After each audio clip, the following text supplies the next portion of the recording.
Discipline is actually a very simple concept. It's very simple. It's not easy. People do things that they want to do. When you ask me about discipline, it comes down to one simple fundamental answer. Your why. Your reason for change has to be stronger than your reason to stay the same. Otherwise, nothing happens. Nothing will ever happen if your reason to change isn't bigger than your reason to endure your current situation. So we're talking about discipline. What does that mean? That means that your reason to continue working out has to be greater than your comfort level right now. The reason why young men can't keep these steady habits is because the habits that they're trying to keep are linked to flimsy whys. There's nothing keeping them going. Why would you continue eating a good diet? Why would you continue going to the gym? Why would you continue making personal time for self-care if your why wasn't strong enough? If it's to impress a girl, then it may not last long unless you believe that girl is your wife. But if it's because you have chronic heart problems, and if you don't change your diet, and if you don't change your diet, you'll die by the time you're 30. Oh, well then you better get in the gym. That seems like motivation enough for me. Somebody once told me, procrastination doesn't actually exist. You either want to do something or you don't. Don't say you're procrastinating. You just don't want to do it. Say that. Say, I don't want to do it. It's not that I'm procrastinating or putting it off. I don't want to do it yet. Only if you have zero discipline. Like if you cannot control yourself, if you're not good with temperance, what does the Bible say? A false balance is an abomination to the Lord. Meaning that the Lord loves good things that are measurable, good things that are balanced, good things that have substantial, adequate, appropriate sizes. If you know that if you do that thing, whether it's eat, whether it's sleep in, whatever it is, have that conversation. If you know that you will indulge in that small way, that you can't handle that, because it'll bite you in the butt a week later because you did it on Monday, then you did it on Tuesday, then you did it on Wednesday, then you don't need to hit snooze.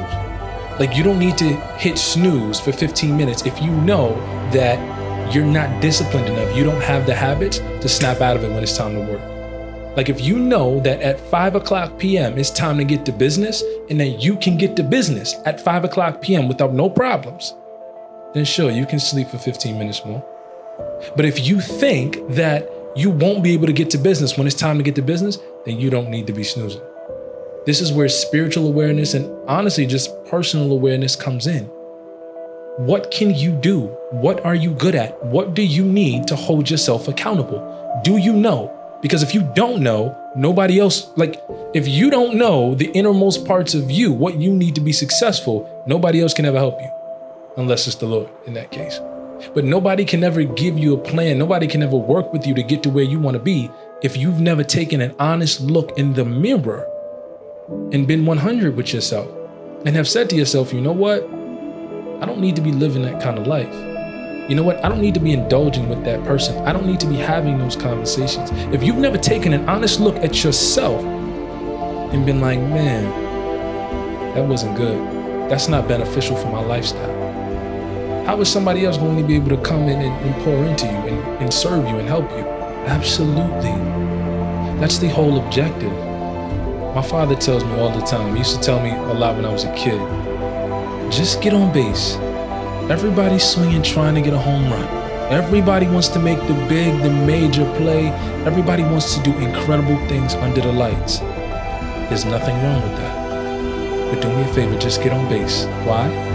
Because if you get a single, get another single, get another single, get another single, guess what?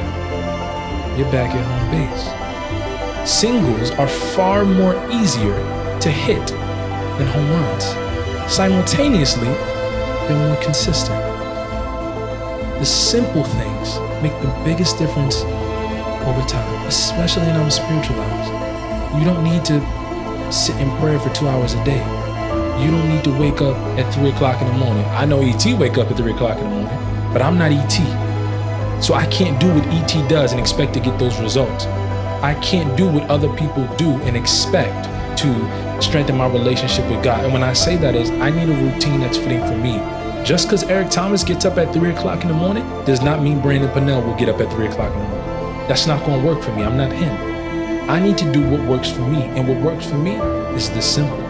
I don't know about 2 hours in prayer, but I know I can give God a good 20 minutes. Like I can give him a real, honest, heartfelt, vulnerable 20 minutes.